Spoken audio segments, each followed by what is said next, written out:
The nuclear debate is well and truly up and running, and Labor's scare campaign is already looking desperate. Lots of strong rhetoric, but kind of short on for facts, for context, or for acknowledging the energy mess that they're presiding over at the moment. Anthony Albanese and his Climate and Energy Minister Chris Bowen are spinning around like wind turbines, trying to find an argument to justify their outright opposition to nuclear energy. Well, when I say outright, it's not quite that straightforward, is it? Their stance is much more illogical and hypocritical than outright opposition. You see, they support nuclear energy for other countries, apparently. Yeah, it's okay for Australian mines to dig up our uranium and export it to supply clean, reliable energy for France, Taiwan, South Korea, the UK, the US, Finland, China, Japan, and the list goes on. That's all okay, according to them. And they're also fine for Australia to get nuclear-powered submarines and press them into service around our coastline and have them moored in our harbours. That's okay too, apparently. But Albanese and Bowen don't think Australian electricity consumers should have the same benefit of secure, reliable and emissions-free electricity made by using nuclear energy. It doesn't make any sense at all, does it? As recently as 2007, back when Labor was about to return to government for the first time in over a decade under Kevin Rudd, Albanese was still railing against uranium mining and nuclear energy. He said the light on the hill wasn't the glow of uranium. You can guarantee that uranium will lead to nuclear waste. You can't guarantee it won't lead to nuclear weapons.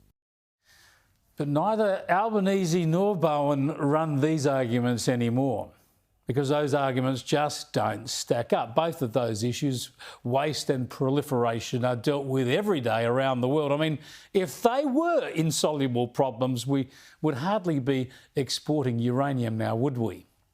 The scarce Royal Commission into a nuclear industry for South Australia in 2016 found that nuclear waste actually presents a golden opportunity for Australia to use our geological and political stability to safely store waste from around the world and, get this, make hundreds of billions of dollars. So what arguments are Labor now making against nuclear? Well, in a word, silly ones.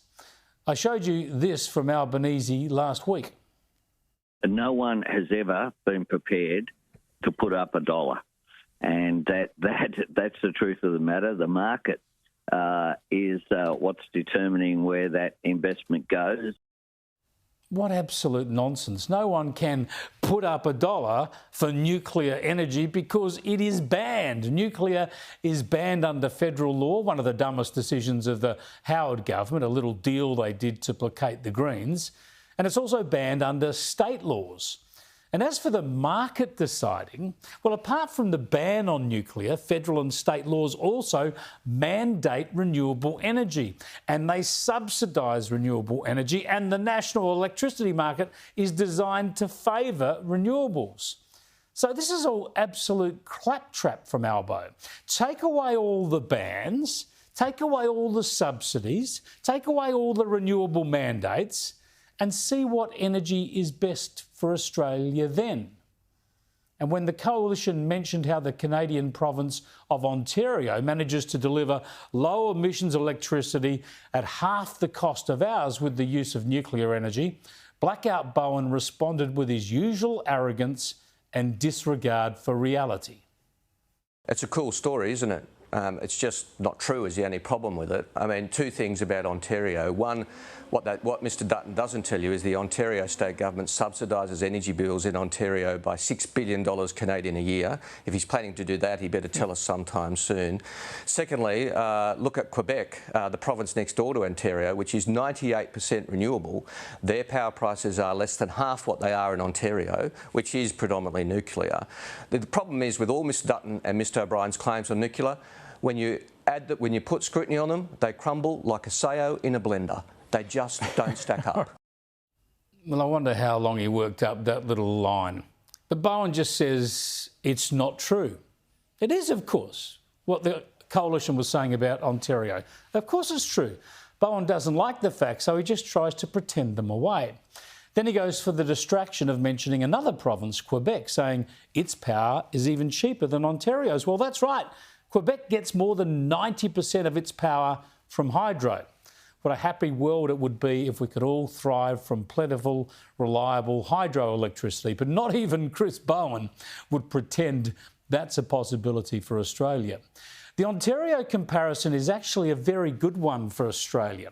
It's the most populous province in Canada, with about half the population of all of Australia. It hosts the capital in Ottawa and also the largest city in Canada, Toronto. And in that province, they have the bulk of Canada's heavy industry and manufacturing industries. And it uses a fair bit of hydro and gas, but it used to rely heavily on imported coal, a reliance it desperately shifted away from to reduce emissions, and they did this over just 1 decade.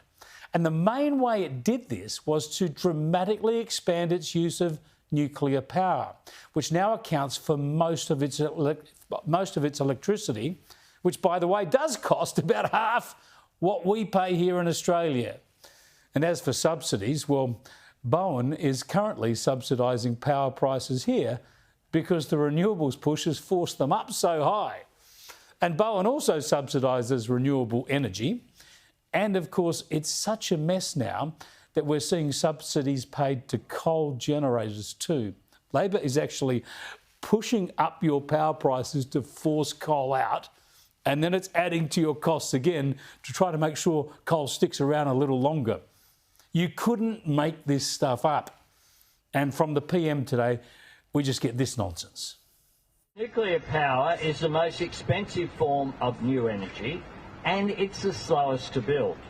It doesn't make sense for our economy or for our environment. It doesn't help with the cost of living, and it certainly doesn't help with climate change.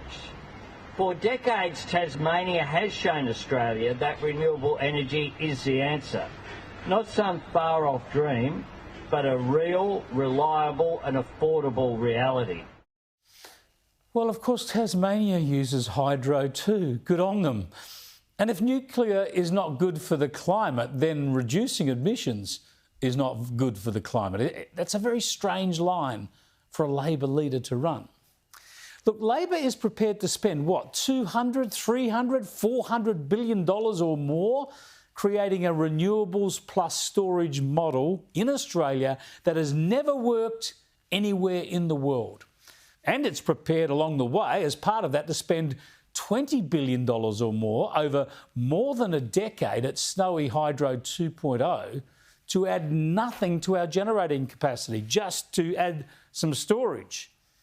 And then it pretends that nuclear is too slow and too expensive. It's time Labor admitted there's only one reason it remains opposed to nuclear, because it fears the backlash from its own socialist left members and from the Greens. Otherwise, it would scrap the bans, it would scrap the renewable subsidies, it would scrap the renewable mandates and the transmission subsidies, and just give us what we need, a proper electricity market that might,